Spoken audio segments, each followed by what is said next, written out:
Welcome into this Monday edition, Georgia Week, Blue Sky Live. Here with you today, Rebels and Bulldogs, getting going Saturday, 2:30. We will turn the page pretty quickly to that. No reason to dwell much on Ole Miss 24, Washington State 21 from the weekend. Rebels 6-0, number 5 in the AP poll. So we'll go through a good bit of college football.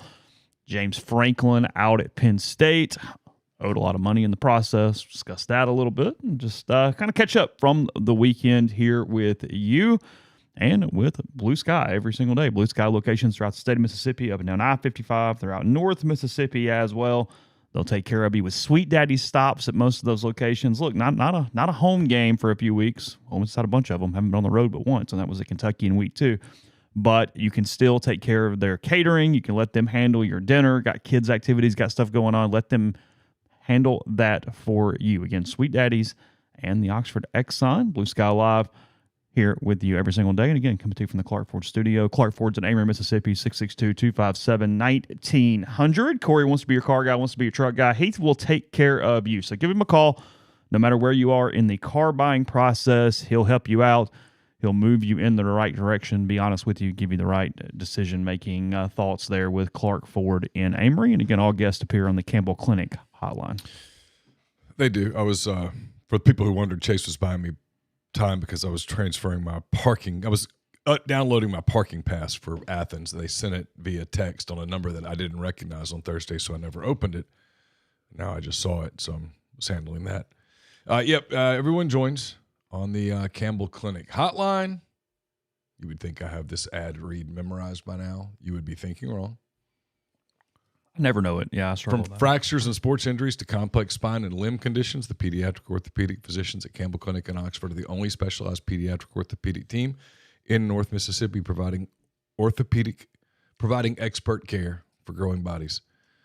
I slept 9 hours and 34 minutes. Did you really? Yeah. Wow. I crashed last night. Slept till 7 this morning. Visit CampbellClinicOxford.com to schedule an appointment or call 901-759-3111.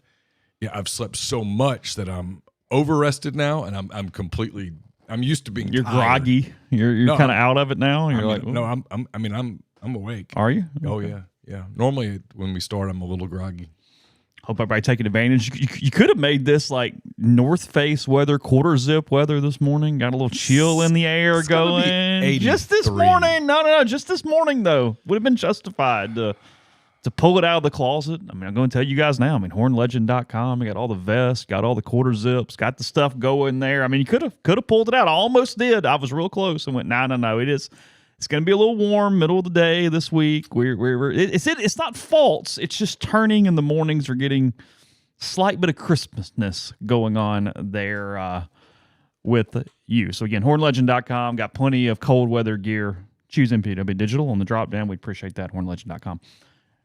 Yeah, I mean, even it's going to be back with you guys in studio. Neal was gone a few days 2 weeks ago. I was gone most of last week. All got back.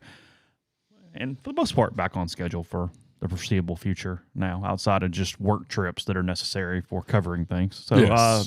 That's the only no vacations for a while, nothing going on. But appreciate the patience last week for that. It really wasn't cold at the beach. Normally fall break, you kind of take a pullover for a night sometimes and never put a sleeve on the entire week. I mean, it was October nothing. is the old September. Okay, fair enough.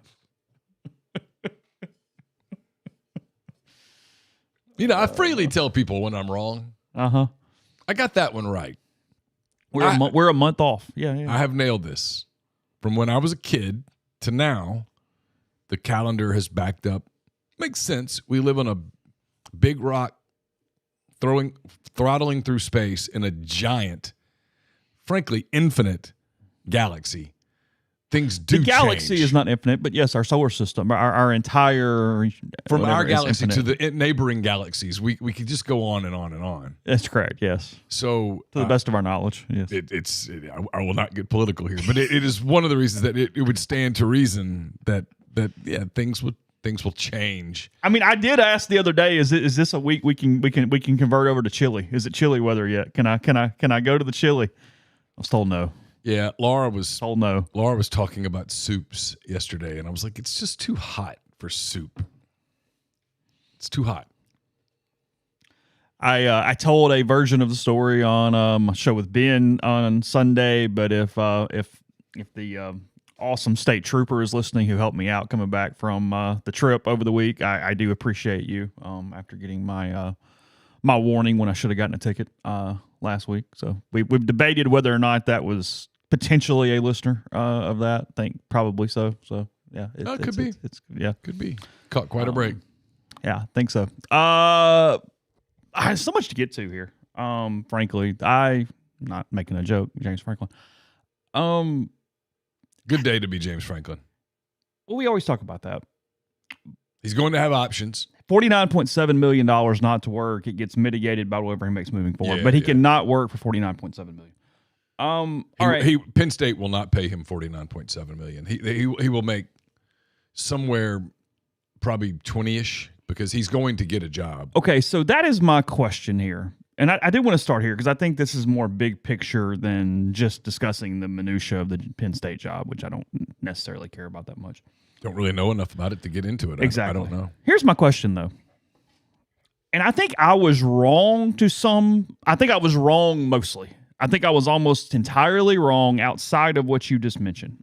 I really thought, even with the emotional element of college football being what it is, that rev shares and the money necessary and all the way that they're becoming NASCAR uniforms to sell ads and money and to find a way to make as much pennies as possible, that these buyouts and the patience would change. And we are in what could be going into one hell of a carousel season. You've got the Oregon State guy out, Dilfer out. You've already got Arkansas. You've already got 8 openings across college football. You've already have the same number of Power 5 openings right now on October the 13th than at any point last season at the end of the year. Yeah. This number. So why? I mean, I'll give you my guess. My guess is because if you pay attention to social media and you gauge it off social media, and I think you can to some degree, this has never been more emotional to people. People are so – hell, we're covering a team that is 6-0, that is ranked 5th in the country, and I'll have to do math. Help me. They've won 50 of their last 68 games, and then there's a better number more recent. I just can't remember. We're doing the Ole Miss number? Mm-hmm. Yeah, it's like 32-5 or something like that. Okay. It's like 32-5 in the last 37, something like that. I could be one off. You're very close. You're very close. The point stands, even if you are missing it by a number, and I think you're right. But let's say you're. Well, I mean, since the start of 2023, they have 5 losses, and they went 10, 11. That's 21 and 6. 26. So it's at least that, and then whatever from the year before. Yeah, so, whatever. The point. Yeah. And people get angry. Imagine what it's like at places where you're losing. I mean, our people aren't sunshine and rainbows on the message boards every Saturday. I mean, the game's not perfect, right? We're also seeing a fanatical part of the fan base. Well, yeah, but I mean, Lane Kiffin took a shot at the students. I mean, it's constant. It's my point is it's not sunshine and rainbows. No. And they're 5th in the country. It's because you change. It's not moving the goalposts. That's not the right word. You emotionally alter your expectations. And you alter them over and over and over and over again, almost kind of Peter principle in a way, to where they can't be matched and they can't be met. It's the college football equivalent of when you get hired to a position that you are not capable for because you just kept getting hired. Look, Penn State, the list, James Franklin wins over the last 3 years or whatever the hell it is, whatever the number is. There are 4 people who have more wins than James Franklin. And it might be 3, but I think it's 4. Yeah. That's it. They went to the national and he's out of a job. They went to the national semifinals this calendar year. And they played in a national semifinal game in this calendar year. And I also saw in here, and it's a very correct thing, is that with the playoff, once you get that 3rd loss and you are a blue blood, they don't care about a bowl game or anything. It's over. Yeah. Once that 3rd loss happens, I've been telling you that for a long time. Whatever movement or change. Well, and I knew it at that level. I didn't know downstream how it would be at the other level. You know what I mean? The next tier. No. But for a Penn State, goes, okay, well, that's it. And Aller's hurt. I mean, obviously we're done anyway. But I mean, if Ole Miss had lost, let's just for kicks and giggles, let's say this particular Ole Miss team with all the transfers, the way it's built to go to the playoff and all that stuff, had they lost to LSU and then lost to Georgia and Oklahoma, I remember telling you, that's when someone said, you said 7 and 5s on the table. I said, I absolutely did, because in that scenario, they wouldn't play particularly hard. And you could lose those games. And if you're a place like Penn State, what's Penn State going to do? They're going to get excited to go to the Gator Bowl? Nothing against the Gator Bowl. Y'all did a great job. I appreciated you. You're awesome.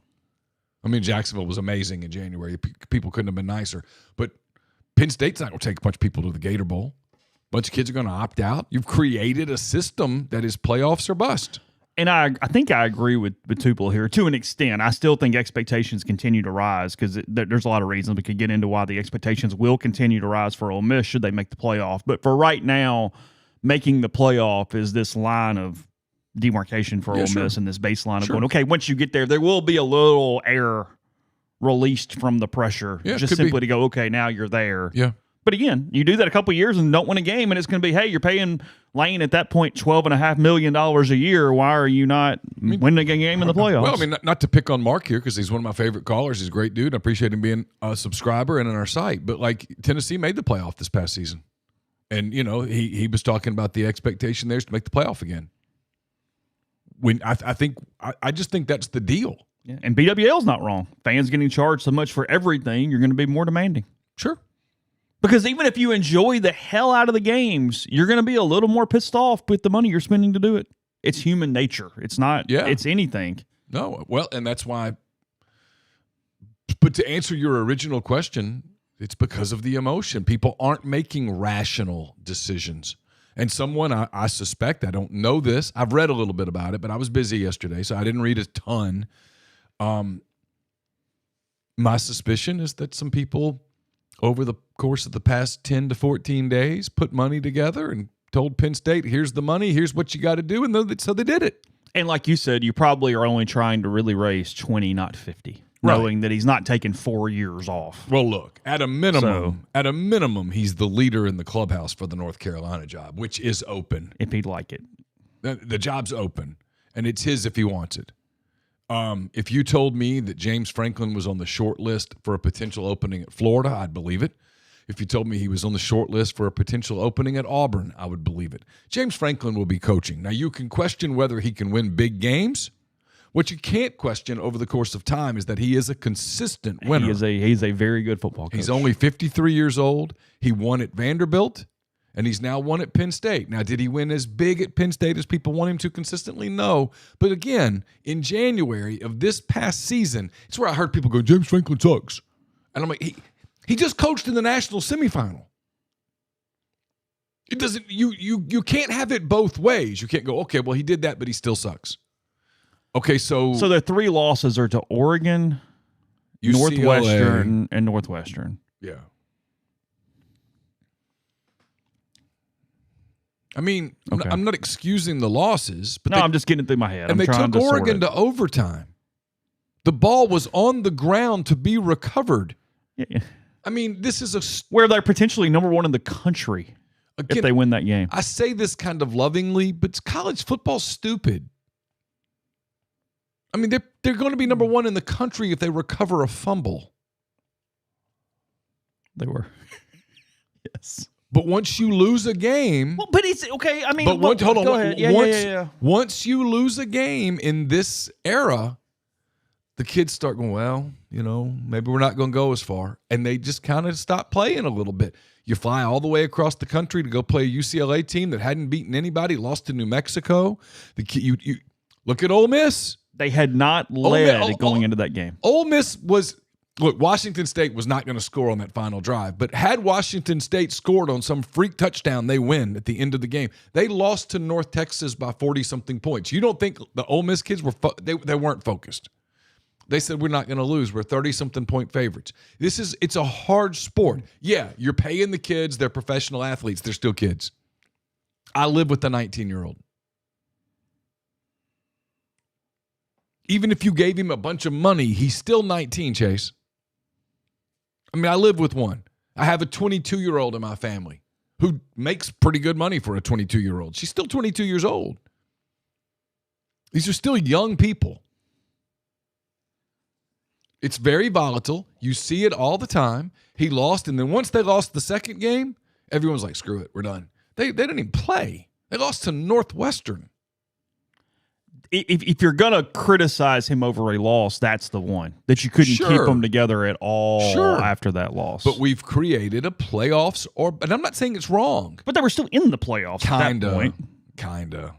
But inside their building, they're like, we're not going to do this. And so everybody starts thinking about what's next. Because, hey, you can jump in the portal January the 2nd. Well, it's one of the reasons why, and I get the Florida thing, but it's why Lane kept over and over and over again complimenting his group last year that did keep the rope up. Sure. And didn't just go, the heck. Because, that was the most bought and paid for it's in one team in the country at the time. Yes. On a one-off. Yeah. And I remember doing shows with you from Jacksonville telling you that I was still sort of stunned that this team full of NFL prospects with nothing to play for, the Duke game meant nothing. That they showed up and kind of locked in and played one last time. It told you about the culture that they'd built. But look, culture's year to year now. Oh, 100%. I was talking to someone at Washington State yesterday in the press box, or Saturday, days run together. On Saturday, there's 70-something new faces on the roster. If Ole Miss makes the playoff, maybe the most remarkable part of the entire thing will be the fact that Ole Miss has had positive culture 3 years in a row. Yeah, and it's new culture each time. That's what I'm saying. It's not a consistent... They didn't have it in 22, and they had it in 23, 24, and 25. Yeah. You could argue they had it in 22 until late, but... Not fair. Lane criticizes the culture in 22. Let's put it that way. But once they lost to Alabama, and people were like, well, we're probably not going to get in. Well, because once they lost to Alabama, that year was before the 12 teams, so they were out. Yeah. Once they were out, they let go of the deal because you stop playing as hard. Mm-hmm. And then you have the coaching stuff happens, and you lose, and they didn't show up in Houston to play in the Texas Bowl. Well, so that's college football. That's where we are. And even the Bama game that they ball in air. Yeah, of course. Matt Corral, Jackson Dart threw a ball into the end zone that would have won the game. And so you could take the next 3 games that year, not to go rehash them, but they played Arkansas team for senior night. Arkansas was much more engaged that night than Ole Miss was. They played Mississippi State in what turned out to be Mike Leach's last game. Mississippi State was much more engaged, and the Texas Tech team in the bowl game was excited to be there. Ole Miss did not want to be there. And so that's a factor of college football that still exists. Yeah, Lane created negative culture by the end of 22. There's no argument there. Of course. Good grief. Yeah, he was a large part of it, yes. Point I was going to make, though, a second ago, is the fickleness. And we'll get to this in a minute, probably, or definitely as the week goes on, or today. Hugh Freeze was an eyelash away from 17-0 against Georgia in the first half. Yeah. Frankly, I thought the kid got in. I still think the kid got in. I don't see how you ruled the call the way they did on the field. I think Auburn got screwed on Saturday. However, I agree. They go up 17-0. They probably win that football game, and Hugh is off the hot seat right there. And instead, he has to go play what is essentially a top 10 team this week. And if he loses, he's potentially fired right after that game. All over Ken Williamson's dumbass crew making a couple weird decisions on Saturday. That's it. Yeah. Because these guys are playing hard. Yeah.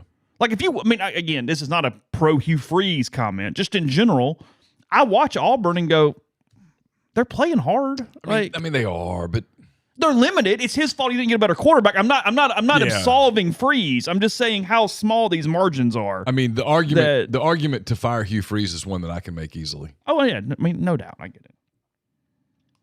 Yes, the Kirby timeout thing.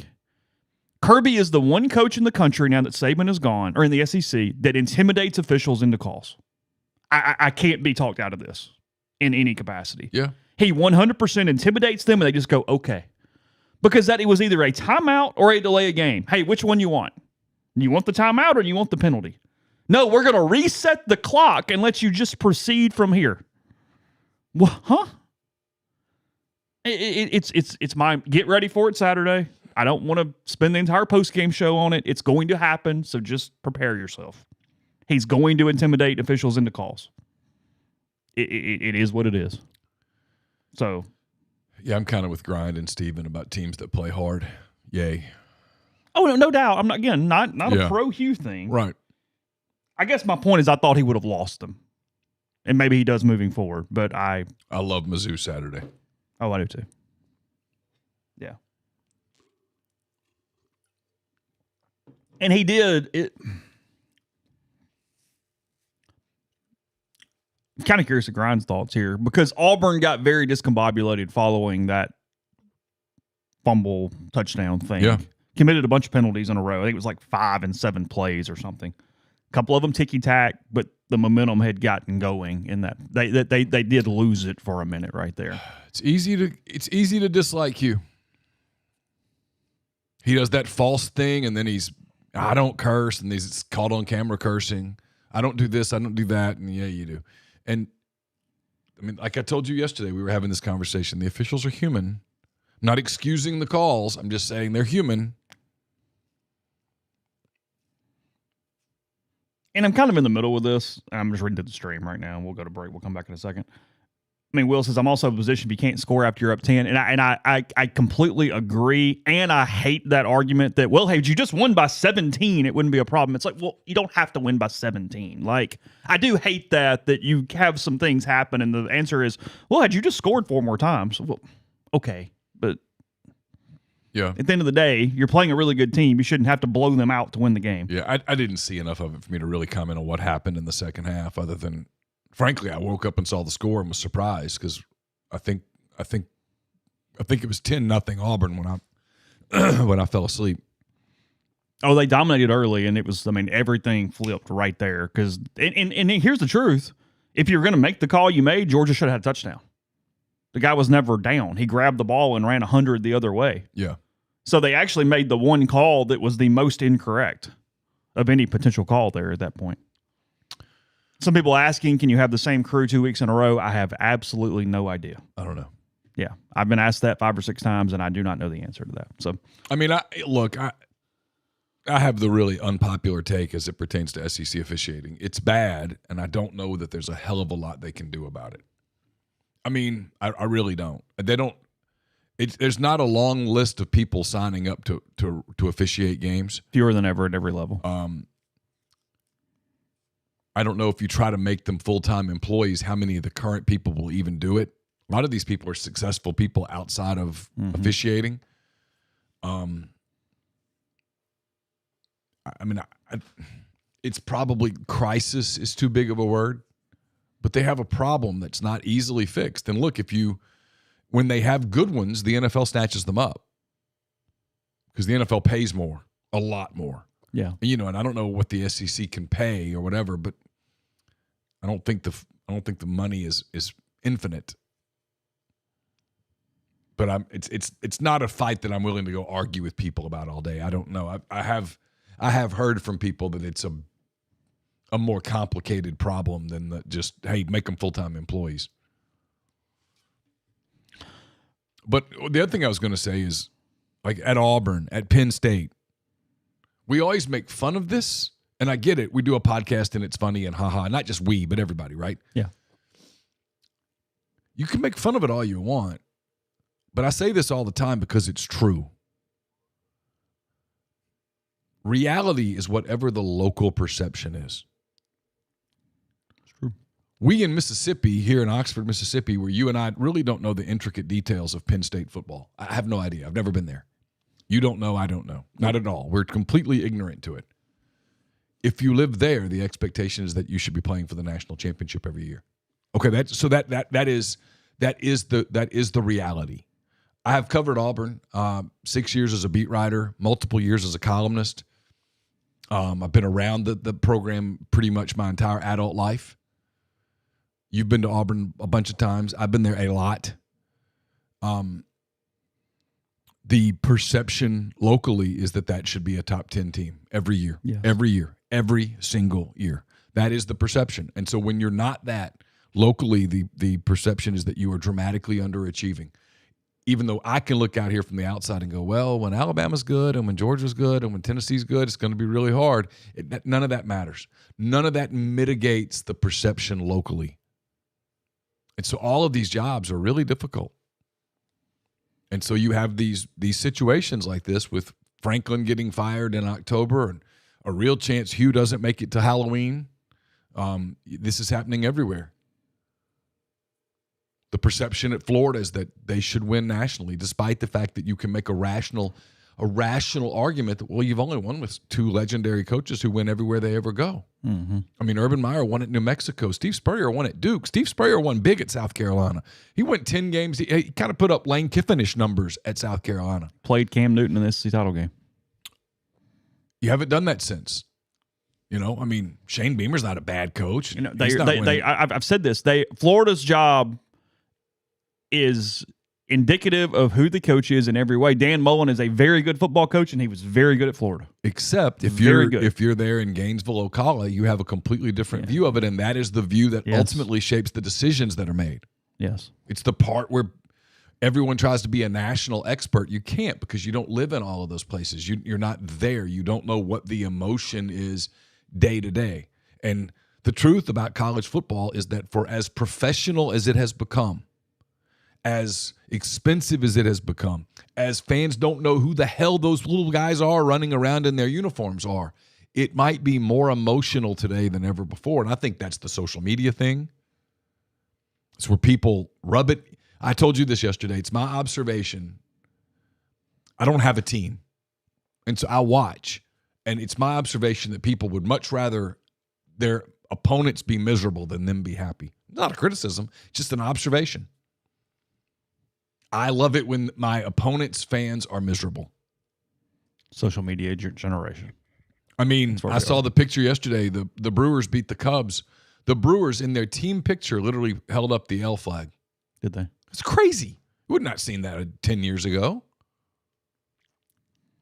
But we must, while we are celebrating, rub this in your face. No, it was like a fairly national thing and outrage when the Saints and Falcons used to do that to each other. Yeah. Every year, 10 years ago. It led to when Ole Miss and State did all that stuff back and forth with each other. It was like everybody nationally looked at it and went, what a bunch of children. And now everyone does it. It's crazy. Well, the Twitter accounts have personalities that do it to each other. The official accounts. Yes, that's what I'm saying. Yeah. Nuts. So. All right, back in a minute. First, NE Spark, the fastest, most reliable fiber internet option available where you're streaming the Rebels or connecting with family and friends. Spark offers both residential and business packages with speeds up to 2 gigabits. To learn more, register for service, nespark.com. NE Spark, get connected, stay local. We're brought to you by Comer Heating and Air, Southern Air Conditioning and Heating. Maybe Chase is right. Maybe he is. I don't know. I can't. He must have a direct dial to Mother Nature, but I guess it's going to get cooler at some point. When it does, you'll want your heater to work. So you might want to make an appointment here soon. Have them come out, check your heating element, make sure it's working, make sure you're not going to start a fire when you crank that bad boy up for the first time in late November, December. Get in touch with our friends at Comer and Southern, 662-801-1777 if you live in Oxford, Tupelo, Batesville, that area. If you live in Memphis, North Mississippi, call Southern, 662-429-4429. We'll have picks up on Thursday. They're brought to you by Lapel's Dry Cleaning. If you need dry cleaning or laundry done right, Lapel's Dry Cleaning has you covered, proudly serving the Oxford community. Since 2016, Lapel's takes care of everything from suits and formal dresses to comforters and everyday laundry. Even better, they offer free pickup and delivery to make life easier. Just call 662-638-3149 to be added to their pickup and delivery route, or visit them at 3010 Old Taylor Road, right across from the Mark Condominiums. Mention Rebels 24/7 or MPW Digital for 50% off your first order. Trust Lapels to keep you looking your best. We're also brought to you by ENT Physicians of North Mississippi. As the largest private ENT practice in the state, their goal is simple: delivering fast, expert, comprehensive care for patients of all ages with ENT, allergy, sinus, dizziness, balance, and voice-related needs. With same-day or next-day appointments with ENT urgent care for that annoying cough or sore throat, in-office CT scans, and same-day allergy testing, and access to their comprehensive audiology team offering a full range of services from hearing aids and custom hearing protection to potential surgical options. ENT Physicians of North Mississippi are committed to removing barriers to care. They now have new locations in New Albany and Starkville, in addition to Tupelo, Corinth, and more. Get more details at entnorthmississippi.com or call 662-844-6513. I'll have 10 Weekend Thoughts are up at Rebels 24/7. Almost said the other word just then. Almost did it right there.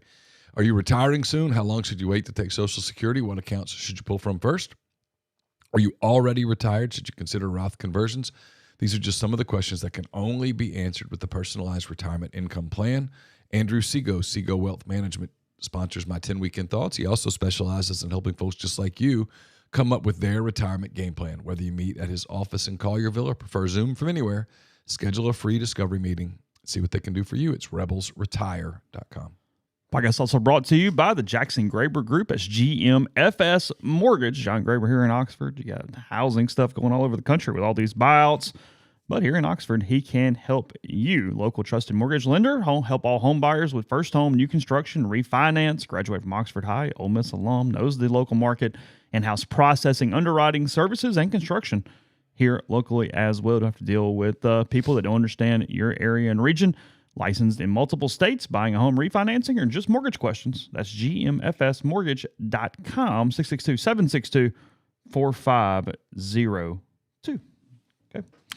All right. Let's see. We'll get into some of that. Again, there's no reason to hash out a ton of Ole Miss and Washington State. They won. They moved on. We're on to Georgia. We moved on quite quickly Saturday. Moved on quite quickly. We did because it was fine. It happens. They won. Yeah, had they lost, different conversation. Sure. Way different conversation. But they didn't lose. And kudos to Washington State, by the way. They traveled like hell. Brought a ton of people. Drove. Yeah. A lot of Washington tags. Is that right? Yeah. Well, a lot of them were going on to Charlottesville. Yeah. Just that's commitment. They had a lot of people though. They were really they were loud. Engaged. They were engaged. Yeah, good for them. They took over the town, is what I heard. Yeah, that's what I said on Saturday night. Apparently, they were they had taken over at least parts of multiple bars in town because of the Mariners game. Oh. So they were all locked into Mariners and I mean apparently like throwing beer and ripping shirts off and everything else when the Mariners won there and knocked off the Tigers in the 15th. Wow. Yeah. How about that? Well, good for them. Yeah, somebody told me they were wearing a bunch of, and I guess it's probably smart branding. They were wearing a bunch of red Mariners jerseys. So it was Mariners jerseys, but in Washington State colors. Oh. Is what a lot of folks. Oh, good for them. It looked like they had fun. Oh yeah, had a blast. I mean, it is supposed to be fun. They got a good trip. They got good weather. They hung out. They got a very competitive game. I mean, because Washington State people didn't leave and go, crap. I mean, I'm sure there's like one little piece that had a shot, but no, they stayed and gave their team a standing ovation leaving the field. Yeah, no, it was. I was struck by it. It's sad what happened to them. The conference thing and all that stuff. I mean, no, I'm rooting for Washington State and Oregon State in every way. I'll tell you what, their kids played hard. They played hard. That defensive end's good too. Kid can play. Yeah, he played really hard. And this quarterback's better. They're a better team than they were 3 weeks ago. Yeah, he didn't make a lot of mistakes. He kind of took what could run a little bit. Took what they gave him. Played his ass off. And look. I get that it's where we are in a lot of ways, and look, there are plenty of negatives to the internet, but this is one negative to the internet, is that sometimes it's hard to get an accurate sample size of what the median thinks about something because we get so much noise on the extremes. Mm-hmm. I didn't really understand the complete teeth gnashing about Trinidad Chambliss on Saturday. I will say that as we move forward. Was he great? No. Did he miss a lot of deep throws? Yes. He's going to do that. That is his weakness. He also ran around and made some things happen. He was only pressured on 5 dropbacks, and that wasn't because the offensive line was amazing on Saturday. That was because of a lot of what he did. And we're kind of really, really, really nitpicking a guy that went 21 of 29 for 253 and multiple scores without a pick. Yeah. Like, I know. Yeah, I know. I'm just having a hard time getting there. I know. Because we're doing this thing with Simmons now. And again, this is not anti-Austin, whatever. It's fine. Whatever. Play who you want. But we're doing this backup quarterback thing now with Simmons as if you would put him in, he would only be positive and only do all the amazing things. And it's like, dude, he's got one wheel to some extent, no matter what, even though I think he's plenty healthy enough to play. He's got some sort of something going on. His other wheel appears to be okay, by the way. He's moving around all right on the sidelines. I mean, he's jumping around, as you would say. If I could move around like that, I would tell you that I have 2 good wheels. That's a good point. His wheels are better than our wheels, and we're not taped up. So his wheels look better than a lot of people's wheels. He's got better wheels than the kid that was playing for Washington State. I'm just saying. I mean, let's be clear. Yeah, I know. This 100% thing it's verbiage. My point is somehow we've created Austin Simmons is now the backup quarterback cliche of, well, hey, if we just put him in, it's all good. So I don't know. No, we've gone from grading Trinidad Chambliss on a, isn't it cute? Isn't this awesome? To no, now he's being graded at the 500 level. It's a little much.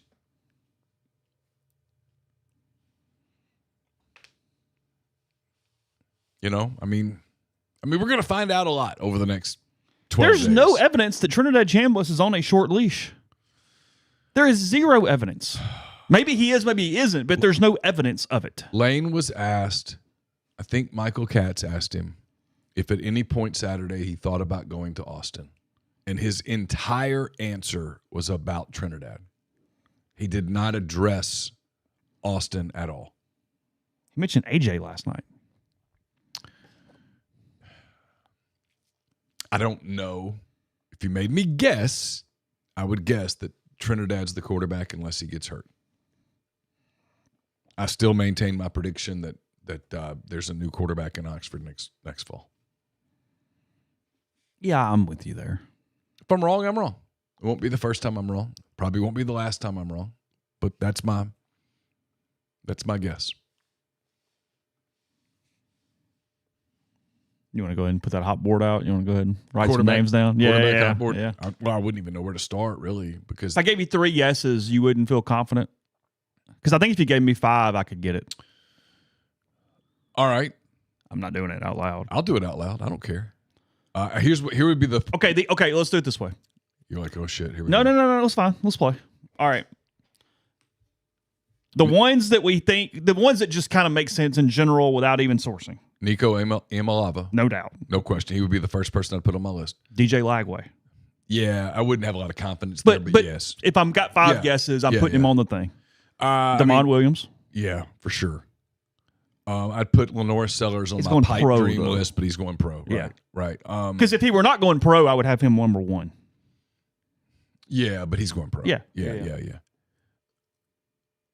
I probably would put Nico and Damon Williams on a list by themselves, and then there would be another list. And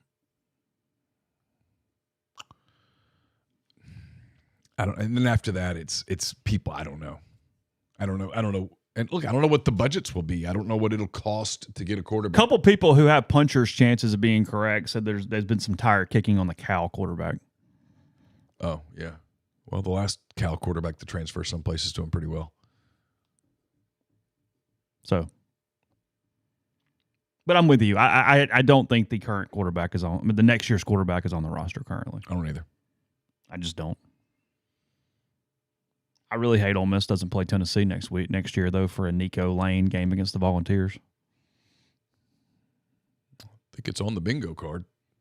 Well, no, they're on the schedule. Oh, Tennessee's not? No. Okay. I can't keep up with that. Yeah, I mean, just from a schedule standpoint. My brain can only hold so much information. Remembering next year's schedule in October of this year is just that's not on my bingo card. Literally, I know that Ole Miss plays. He does like Deuce Knight, but he's not handing the keys to Deuce Knight with no background. No. That's not. If you told me that Deuce Knight comes to Ole Miss, he's coming as a backup. Yeah, I don't. That's not where the keys are going. He's not gonna hand the keys to somebody who hasn't played. That's just not who he is. That's not what they're gonna do. It's why we do this thing about the freshman recruiting and everybody gets so emotional about it.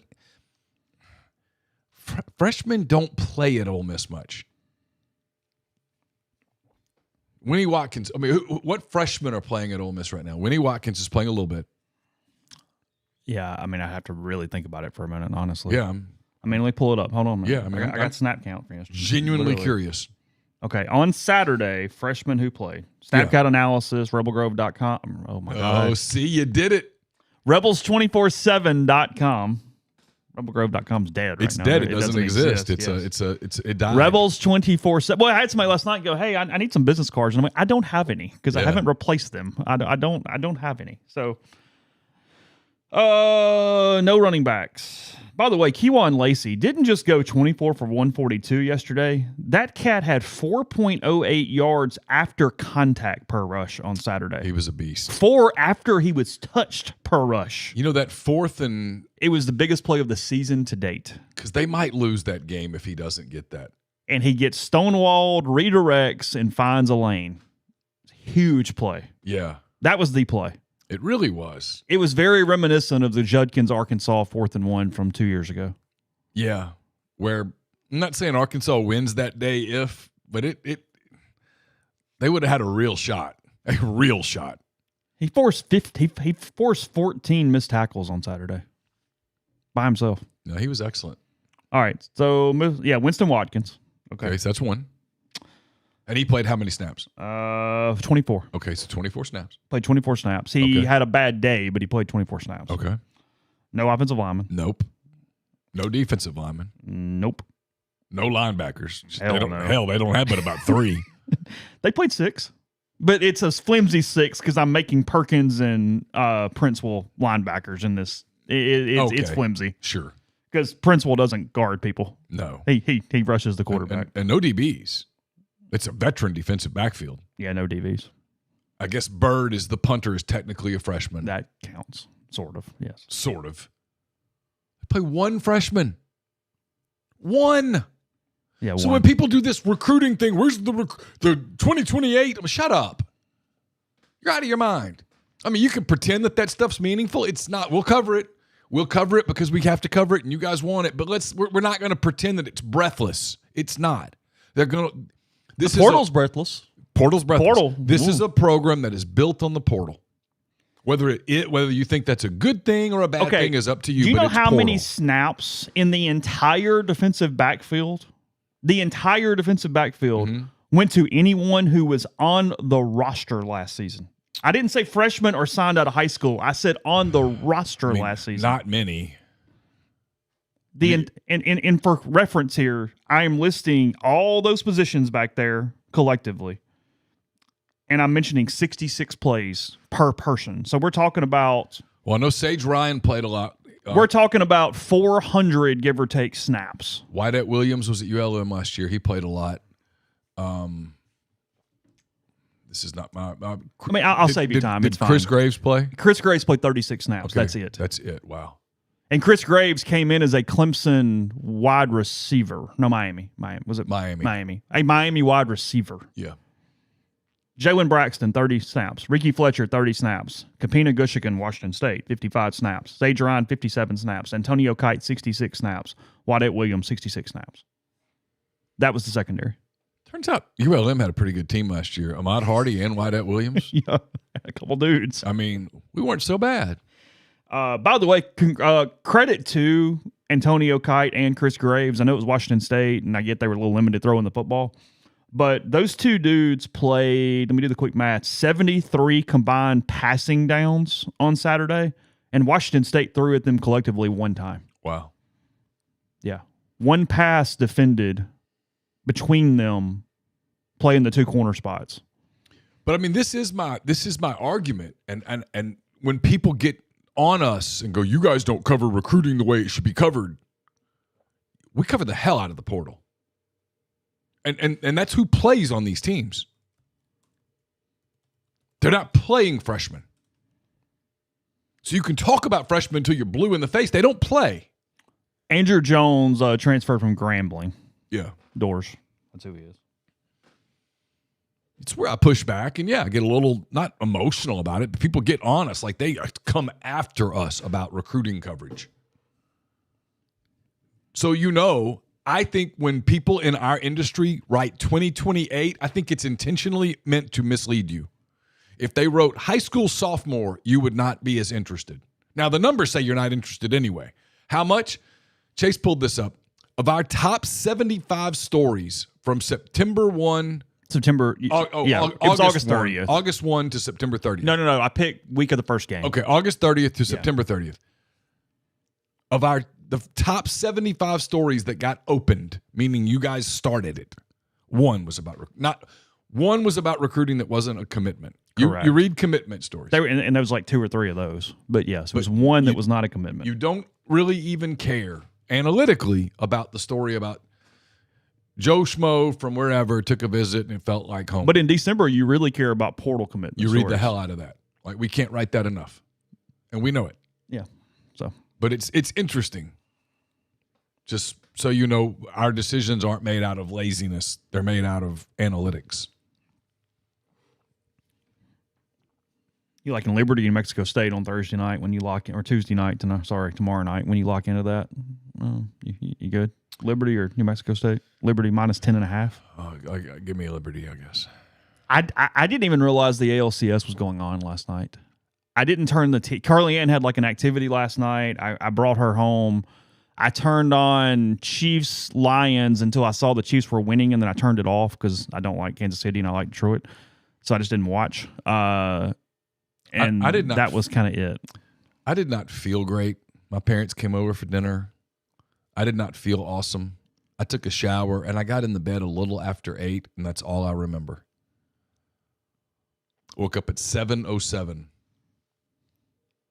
That's amazing. Yeah, I was proud with like 9:50 to like 4:40 maybe. I don't know, something like that. I was tired. It hit me. Mariners up 1-0, by the way. Yeah. Cal Raleigh, big home run, and shocked. He's good. And the Chiefs are now 3-3. They had a post-game scuffle because Brian Branch refused to shake Patrick Mahomes' hand after the game, and it created a kerfuffle there following the game. Okay. Yeah. You didn't see that? I did not. No. Dan Campbell said he loves Brian Branch, but that was inexcusable. So. Oh. Yeah. That's what they were. So, anyway. All right, look at lines quickly. We'll go to break in a few minutes, but we'll get through a few first. I doubt this is a trouble spot, but Miami does get a 4-1 Louisville in town in Coral Gables on Friday night. Got 13.5 on this line. If it was in Louisville, I'd give it a little more of a look, but I don't like it. I don't know that. It's a Friday night. I don't know if Miami people go to the games anyway, but whatnot. So 6 o'clock ESPN. Cardinals 4-1, 1-1 in the ACC. Miami 5-0, obviously ranked number 2 in the country at this point. Probably good to be Matt Rule these days. 5-1 with the Cornhuskers, 2-1 in the Big Ten, and he is on the road at PJ Fleck in Minnesota, 7 o'clock on Fox on Friday night. He's got a weird week ahead of him. Weird weeks ahead of him. The one person most upset with what happened yesterday is Matt Rule. I think the Penn State job is his dream job. I think he wants it. I think ultimately he will get it. But this will be 6 really difficult weeks because his team's good. Yeah, they're going to be 6-1 probably after Friday night. I mean, he's got – this is going to become a distraction there depending on how he manages it.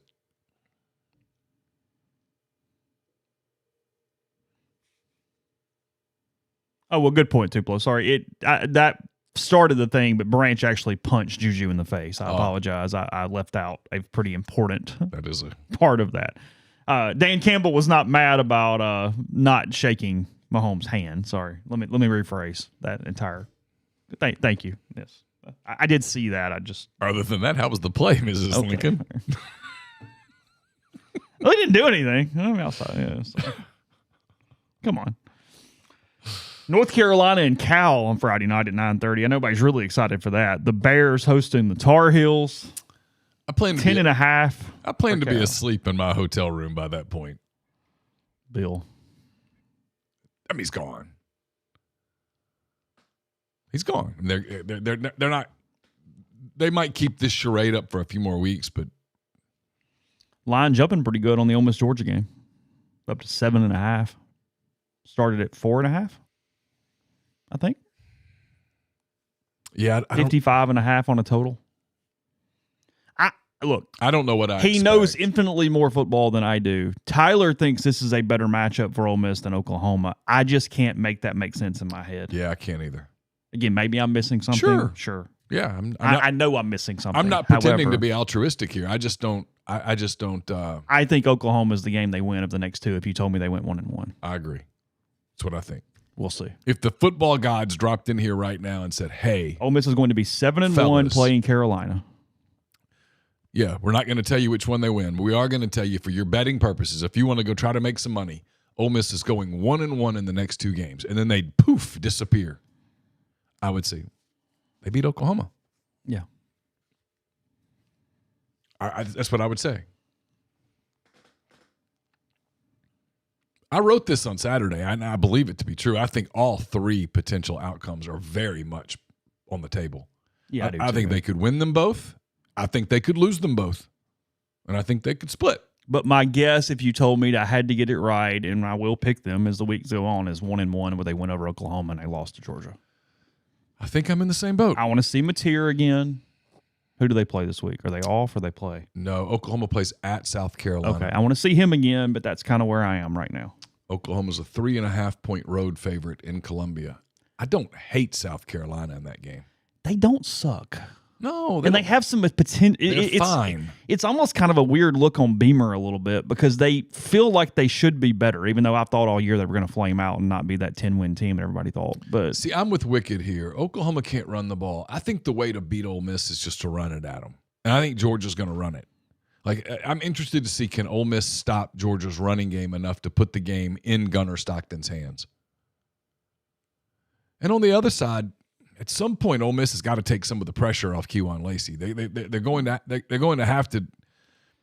They have got to get Deuce Alexander and Trey Wallace involved. More involved. Because there are guys that go down the field more, and they just were almost non-existent. I mean, Harrison Wallace had no catches, 2 targets on Saturday. Yeah. Trey Wallace, whatever. Yeah.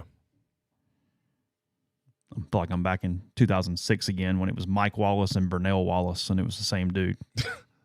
I remember that. Oh, my God. They couldn't decide which one to call him. He signed as Burnell out of Louisiana, and then he was Mike when he got here. Yeah, I feel like with Ole Miss, because when someone just tell me, and I'll do it. What is his name? Well, they put Harrison on the roster, and then he told us Trey on media day. But then I asked someone recently, and he said, go with Harrison. And I was like, okay. So I'm now going with Harrison. Are you? Yes. Oh. I wrote Trey the other day. It's okay. Okay. I mean, he said Trey, so it's okay. Yeah, that's where he went with it. So, all right. Anyway, all right. Does your home and auto insurance I answered to McCready, up? even though my name's McCready. I mean, at some point, you just deal with it. It's year 25, and when they get to Hoover, whoever the moderator is going to go, Mike Bianco, head coach. You go. And he'll just continue on. He will just continue on. He will. He like 1 out of 5 years, he will make a joke, and most time he will just go on. Yeah. Because sometimes he'll look at the meeting, he'll go, maybe in 5 more years, and it's. But otherwise, no. That's what it I is. feel that pain, man. Well, almost every PA does it on road games. Yeah. Bianco every time. Yeah. And like, I mean, I get McCready so much that I'm just like, really? But okay. I mean, like they asked me to do a radio show the other day, and I said, yeah. And I said, hey, by the way, it's McCready. He goes, got it. Announced it as McCready. And we did? Yeah. Oh, okay. And you want to correct, but if you correct, you're the jerk. well, it's your cousin's fault because Mindy says McCready, and because of that, it creates the whole issue here. I guess so. Yeah. All right. Does your home and auto insurance keep going up with the folks at the firm? Proud Liberty Mutual and Safeco Insurance Agency partner. Take a look. Also, the exclusive sponsors of our internship program. More content coming there this week. Founded by Ole Miss alum Brian Hayden. They service the entire South Central Conference. Let their team of licensed professionals review your insurance needs and put together coverages to protect you and your family without breaking the bank. You can schedule a consultation, 662-236-1101, or staff at thefirmsouth.com. That's 662-236-1101, staff at thefirmsouth.com. I'm making the mistake, Chase, of having too many files up. Are you? And someone, there we go. Yeah, I don't know how you do it, like multiple tabs. I have to simplify. We're brought to you by Arnett's Fine Jewelry. It's a 4th-generation jeweler located in the old Lamons building on North Lamar Avenue in Oxford. Look, they've got whatever jewelry need you have, jewelry repair, diamond engagement rings, etc. What you should know is as we start getting into the holiday season is that they are great for gifts, especially if jewelry is on your list. Ole Miss 3 home games in November. You should make that a part of your stay if you're doing some shopping because Arnett's wants to be your jeweler. We're brought to you by the College Corner. I'm not sure what color Georgia is. I'm guessing some sort of blue or white. I'll look. I don't know. Probably not red. since Georgia wears a lot of red. If you're a road team, you wouldn't want to match it, I wouldn't think. Regardless, plenty of polos, tees, quarter zips in stock. More than 4,000 square feet of the best Rebel gear in Oxford. Don't fight the traffic on the Square or Jackson Avenue. Instead, come to their new location at the Oxford Commons, across from the new Chick-fil-A. Plenty of parking's available. It's powder. That's what I would have guessed. And the staff will have you in and out on the way to the Grove in no time. Nike, Horn Legend, Champion, Antigua, all the brands you know and love. Also 2 locations in Jackson. And then you can also go to collegecornerstore.com. We're brought to you by Kaiser Flooring. Kick up the cozy in your home this season with new floors from Kaiser Flooring. As certified installers, they're proud to offer a wide range of options, included heated tile. Listen, here's the big thing. They can take care of whatever you're looking for. They can get your carpet out, replace your carpet. They can put hardwood in, laminate, vinyl, all sorts of flooring options. They have amazing customer service. They do a fantastic job of communicating in an era where people don't communicate well at all. Ask me how I know. We dealt with someone just showing up at the door yesterday, 1 o'clock on a Sunday, to take pictures of our roof. Really? Yeah. No, it wasn't. By the way, it wasn't Riverland's problem. It was the insurance people hired an adjuster to come out and make sure that the work got done. And so they just show up at 1 o'clock on a Sunday, knocking on your door. That didn't go over well. Did they get what they wanted? They got their pictures For them? I mean, it worked out for them, but they hurt a little bit. Oh, really? Oh, yeah. Oh, aggressive? Both of us Pointed? Both of us were pointed. Pointed? I referred to it as unprofessional. That's fair. Yeah. Anyway, Kaiser Flooring is not unprofessional. They're very professional. Oxford, Batesville locations, kaiserflooring.com. We're also brought to you by Argent Wealth. Based in Ridgeland, Mississippi, Argent represents clients in more than 20 states. They provide detailed, specialized investment management, financial planning, retirement planning for individuals and businesses, and much more. At Argent, investing is treated like a commodity. Decisions are made using objective information and research, not emotions. So regardless of your level of wealth, Argent will sit down with you, listen to your goals, study your expenses, put forth a comprehensive, detailed financial and retirement plan built just for you. It's myargentwealth.com. And we're brought to you by John Edwards, Regency Travel Incorporated in Memphis. John's part of Virtuoso. It's a worldwide network of travel partners that allows him to supply his clients with added values, unique benefits simply not available to other travelers. Get in touch with John. Give him some parameters. Give him a budget. He's going to give you options that you're not going to find on your own. 901-494-3387 or send him an email, jedwards@regencytravel.net. Podcast is brought to you by New Albany Pharmacy and Solutions, located 140 Fairfield Drive in New Albany. Contact them 662-539-7777. Family-owned pharmacy with excellent service, wide range of gifts for all ages, home decor, jewelry, and much more. Tell them you heard about them from MPW Digital and get 15% off any non-medical purchase. Again, new website, great way to see all the things that they offer. Again, that is newalbanypharmacy.com. Oklahoma is a Navy game, by the way. So Georgia powder, Navy for Oklahoma. Or you could just wear whatever you want to wear. I mean, if you want to wear powder or Navy. Are you not a theme person? You don't want to follow the rules? Are you against the Are you against it? If I'm going on the road, you're not going to tell me what to wear. I'm going to wear what I want to wear, damn it. I'm on the road. I'll wear what I want to wear. So you're more likely to wear what they tell you at home. Probably. To fit the pictures and the thing. Yeah. Well, whatever, sure. But on the road, come on. You don't want to be identifiable with your clan on the road. Not just. I mean, what difference does it make, right? I mean, the stadium in Norman's going to be overwhelmingly crimson. Yeah, it's going to be red. And so, if I want to wear a shade of blue, if I'm an Ole Miss fan, and I want to wear a shade of blue. So, if you got a powder shirt you really like, you're by God going to wear it next Saturday in Norman. I mean, what are they going to do? Throw me out? I mean, give me a break. Okay. Do what you want to do. I mean, I'm not anti-themes. I'm just powder saying. Carolina, red against the Citadel, because they'll be in powder, so you want to make sure you differentiate. Yeah. I actually heard they're really showing up. Citadel? Yeah. Heard they're coming. Yeah, go figure. Uh-huh. The Bulldogs. And remember, when it's the Citadel, it's the spelled out, like capitalized. Oh, yeah. I know. It's not just Citadel, it's the Citadel. I know, it's the Citadel. Florida red, State Navy. Okay. I feel like it's always Navy in Starkville because it's kind of like dreary and glum, and I don't know. Yeah. It seems to fit the situation. Friday, 11 a.m. this year, though, for the state game. Kind of glad about that. You have to get your Black Friday shopping done early, and then it's going to be a week for your boy. Yeah, it is. That's not wrong. Where are my lines? I don't know. LSU plus 2.5. Vandy minus 2.5 against the LSU Tigers in Nashville on Saturday. I don't know. LSU's fine. Nussmeier still doesn't look comfortable. No. I mean, they beat an average South Carolina team. Okay, congratulations. Yeah, I didn't see any of that game. It was of the 4 things on television most in front of me, it was the one I had the least interest in. When Kyle Tucker swung through a 3-1 fastball right down the middle with 2 on and nobody out, I realized my night was ending quickly. I could tell that my night was not going to go well. Shut it down. And I did. Shut it down. By the time Ian Happ took strike 3, I was in bed. Done.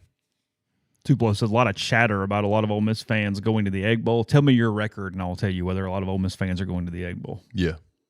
Yeah. That is to be determined. If you have 1 or fewer losses, there's going to be a ton of you guys there. Oh, you're taking that bitch over. If there's going to be 2 losses, it's going to be a lot of nervous people because you're walking into a situation where they could spoil. And if you have more than 2 losses, there ain't going to be any of you there. I mean, none of you. Nobody's going. You'll all be shopping.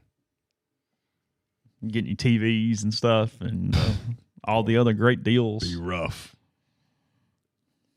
You ever gone Black Friday shopping? Like the really early in the morning Black Friday shopping? No, the girls go. Do they? Yeah. Like fighting people in line at Walmart for the blender and stuff? I don't think my girls are the fighting type. They've gotten in lines very early to the places on the square. What is your LSU Vanderbilt early thought? Kind of like the Doors. Do you really? Yeah. Because you're pulling for them. I just don't think LSU's world beaters. I told you, Nussmeier does not look comfortable. Not sure LSU's very good. I don't know that anybody's that good. I don't know, like you're asking. Good is different. We say that over and over. What do I again. think Saturday? I mean, I kind of think Georgia wins, but I don't have like this conviction about it. No. I don't know what Georgia is or isn't. I mean, Georgia was this far from being down 17-0 at Auburn. And, I don't know what that results in. To Georgia's credit, they came back and won the game. But I don't know what anything looks like. This is a week-to-week sport. It's 100%. I don't know what anything looks like. I don't have any conviction. That's like the people – I'll do a show with Siski and presumably AJ, and they're going to have all these opinions, and I just think, man, I don't have these opinions. I don't know week to week. I feel very confident that I'm going to get one right early in the season. After week 1, I predicted Georgia Tech was going to make the playoff, and I do believe Georgia Tech is going to make the playoff. They will. Kind of looks like it. They are probably moving to 7-0 because I think they pull the upset here. They are a 2.5-point underdog at Duke, but I think they win on Saturday. Okay. Yeah. Saw Brett McMurphy, by the way, had Ole Miss playing Georgia Tech in Oxford in the first round of the playoff today in his projections. So he's got Ole Miss as like the 7-10. Yeah. 6-11 game was Alabama hosting Tennessee. Oof.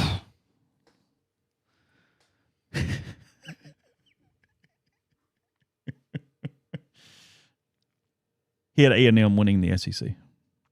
I mean, I think the 3 seed. I think right now they look like the best team in the league. Yeah, probably so. And yep, ball and air. Notre Dame, they'd be, whatever. Yeah. Right now. Yeah. So. No, I mean, they're not. A&M's not unbeatable. Big Ten game, but I think will be an entertaining game. I actually like Washington here on the road at Michigan on Saturday. Michigan giving 5.5. I'll take my 5.5 with the Huskies. All right. Michigan on Saturday.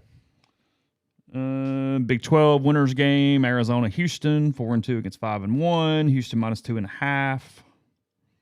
Baylor is a runoff 4 out of 5 after losing to Auburn. They are at TCU. TCU minus 2.5 in this one. Tulane looked awful last week, and they went over East Carolina. But they are 9.5-point favorites against Army at 5-1. Ole Miss remains the one loss for the Green Wave. Future SEC coach John Summerall's team. That is correct. You mentioned Oklahoma, South Carolina. Oklahoma minus 4.5 on the road in Columbia. I don't know. I don't like laying 4.5. No. Kind of just want to give me the points, and I'll see what happens. I think it's a coin flip game. I kind of do too.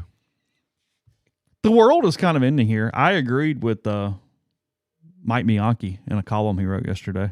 So what you've agreed with Dan Wolken? Well, that was like a month ago. Yeah, still, and now Mike Bianchi. You can't ever agree with them. I mean, prefer not to. Bianchi was doing the Bianchi thing, but I think he's right. He wants UCF to change its name to the University of Orlando. Oh, he's right. Nobody knows what the hell Central Florida is nationally. It's not doing anything for you. Is Orlando like, University of Chicago or something? Well, God, no, of course not. I kind of think he's right. But from a recruiting standpoint, a lot of freaking kids go to Orlando as 8-year-olds, and they know Orlando's where freaking Disney World is. Sure. Marketability standpoint, University of Orlando makes way more sense than University of Central Florida. He's correct. I mean, he's ruffling feathers just for the fun of it, but he's correct.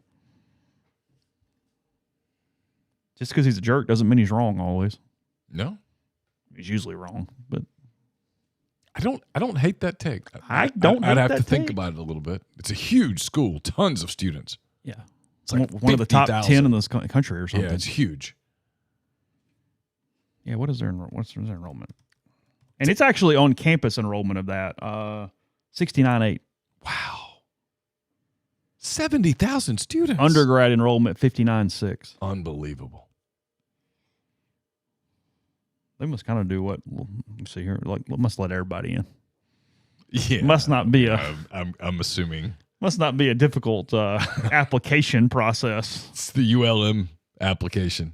They put their hand right here. Yeah. Kind of feel it. You're in. Yeah. Oh, good. Northwestern trying to capitalize off that win over Penn State. Hey, they're 4-2. They're hunting a bowl here in Evanston. Yeah. And they're going to win on Saturday. They got the Purdue Boilermakers in town. Oh, how about that? Purdue sucks. Bad. Have a lazy river on the campus. Didn't know that. I didn't know that. Ohio State's going to drill Wisconsin at Camp Randall on Saturday. I'd be afraid in Florida, though, of getting in a lazy river unless I knew that river was pretty. I'd be scared of a gator.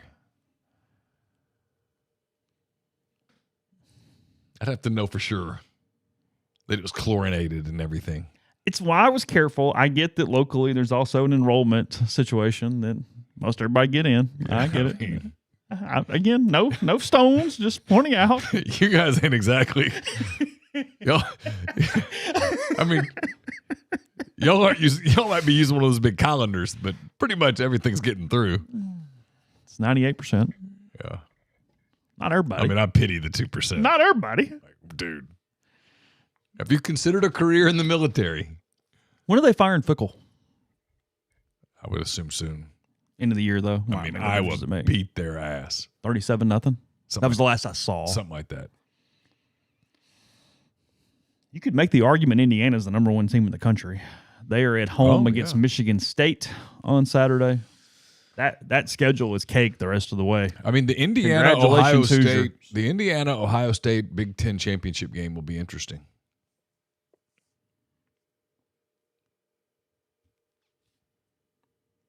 $26.5 on that line. A&M -7.5 in Fayetteville on Saturday. Lay 'em.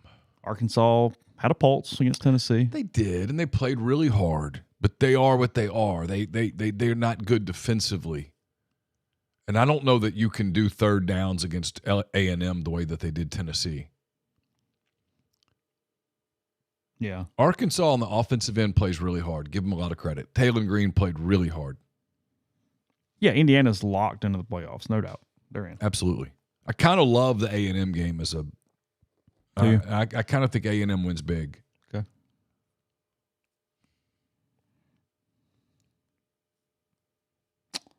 And like I told a couple Arkansas people the other day, they were like, oh, boy, they were close in this. I was like, you don't want to win right now. God, no. What are you doing? You don't want to win. You don't want to have these emotional swings that they can't talk boosters into hiring Bobby Petrino. You don't want this. I talked about this last week. I love all of you, my friends, but I have all these Saints friends that go, please win the game. It's like, no, the Saints did perfect last night. They gave me a quality game, got to watch it.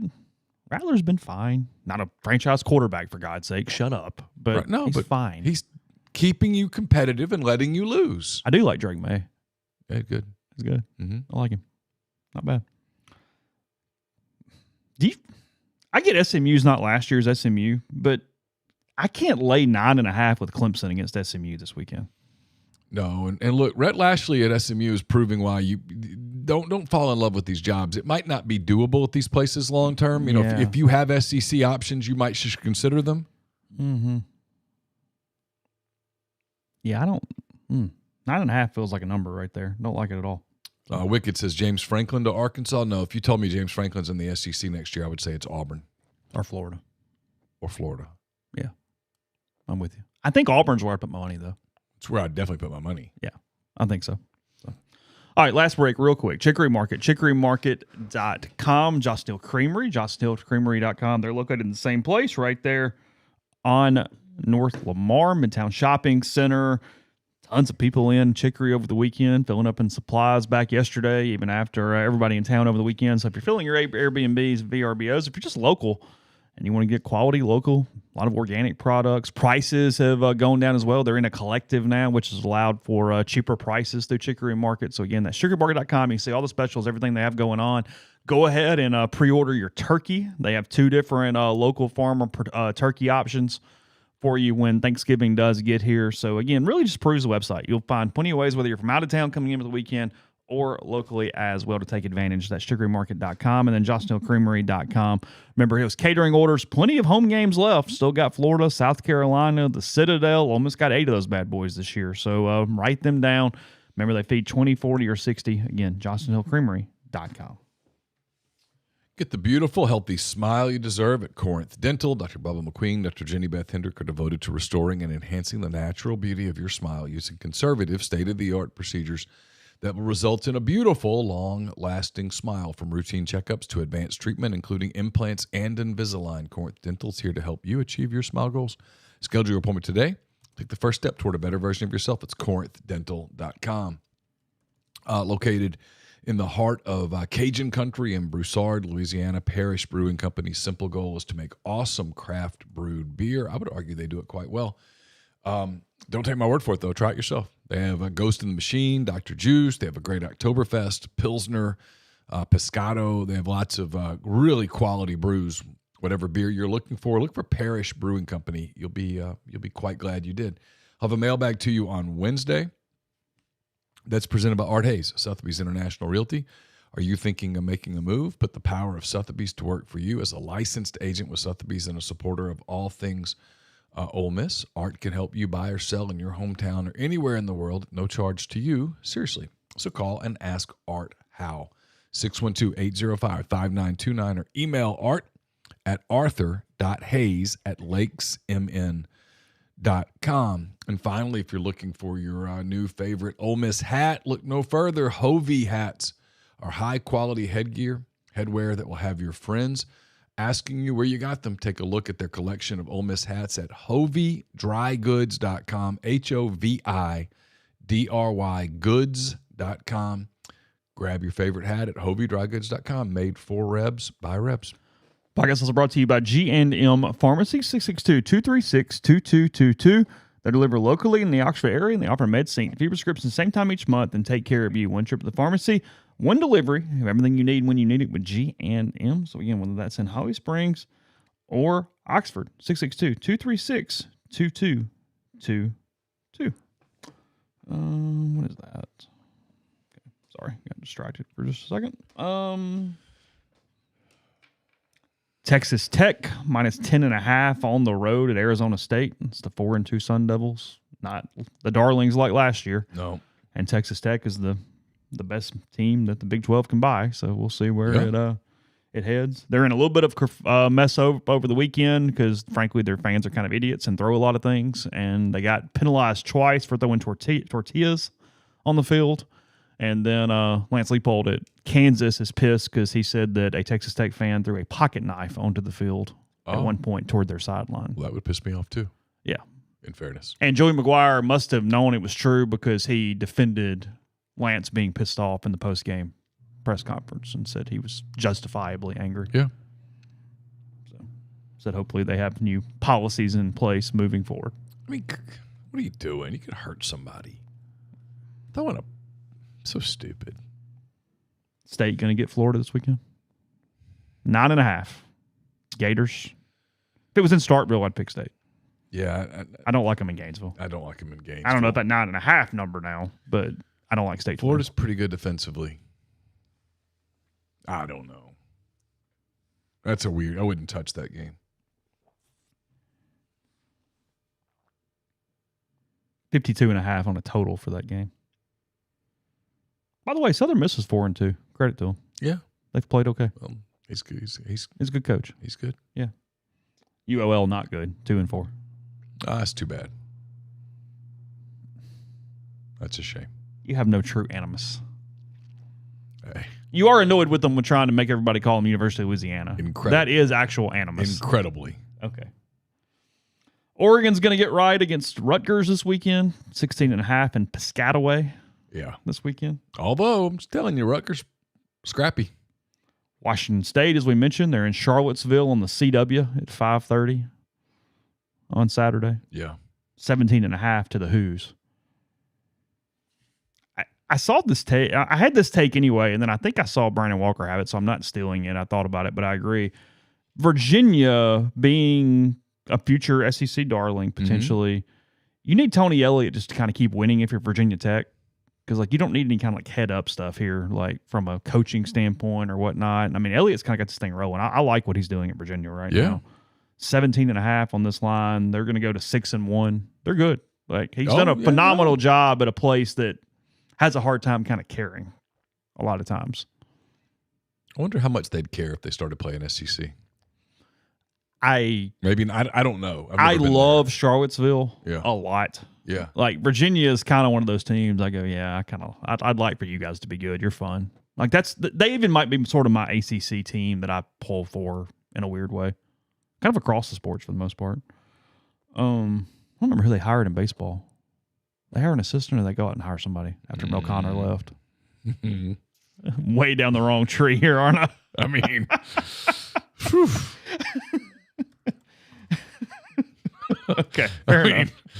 Well, Chris Pollard from Duke. Oh, yeah, That's of right. course. Oh, sure. Absolutely. I did know that. I would have come up with that if you'd given me 2 days and a year. Could you have told me Chris Pollard previously coached at Duke? I mean, if you'd said name schools, I would have eventually said Duke.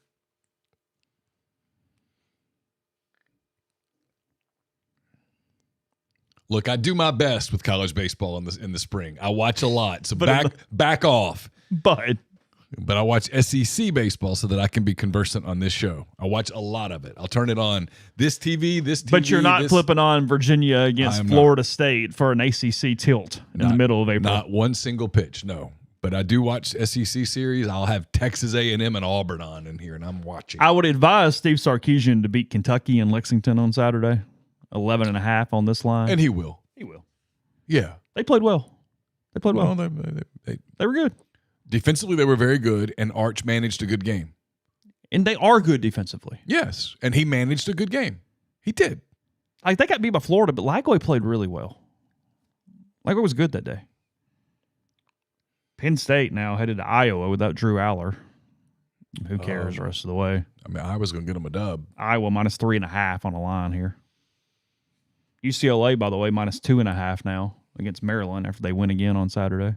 Popped Michigan State. UCLA, man. It's a weird situation. Out of nowhere.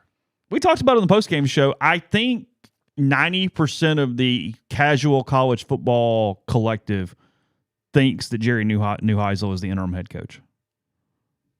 And I think 98% couldn't tell you that the interim head coach's name is Tim Skipper. One thing it tells you is the previous guy at UCLA must have been completely incompetent. Dude, he was... Because they were, like, completely lost. He's the dude that froze up in front of the media his very first media day. But now they go... Hi, we're from Los Angeles. This is a bad look on him. Because suddenly they're at least competent. The new coach has to keep Neuheisel and make him the offensive coordinator, right? No matter who it is. I don't know the dynamics over there, but he's beloved. Yeah, I mean, it's like... I mean, at this point, why not just hire him as the head coach? What do you got to lose? Roll with it. See what happens. Yeah, I mean, maybe he gets people excited. He's had 2 games in his career as a coordinator. Yeah, I mean, again, You know my theory. When you're at the bottom, that's when you take the big swing. What's the worst that could happen? We are what we are. You're like, at that point, you're like a baby and his little toddler walking around. When he falls, he's just going to land on his bottom. He's going to be fine. Yeah, there's not a team that over the last 2 to 3 years has fallen off the way that Michigan State has. They suck. All a train wreck there. Yeah, totally. Just yeah, awful. Tennessee and Alabama, third Saturday in October. Alabama minus 9.5. ABC 6:30 against the Vols. I think Ty Simpson, by the way, is probably the number 1 or number 2 Heisman favorite right now. Yeah. Alabama, Missouri was a hell of a good game. It was a really good game. I had it on my computer. It was a good game. It's a lot of points. I don't think I'm laying them. I think Bama wins. Yeah. I don't think I'm laying them.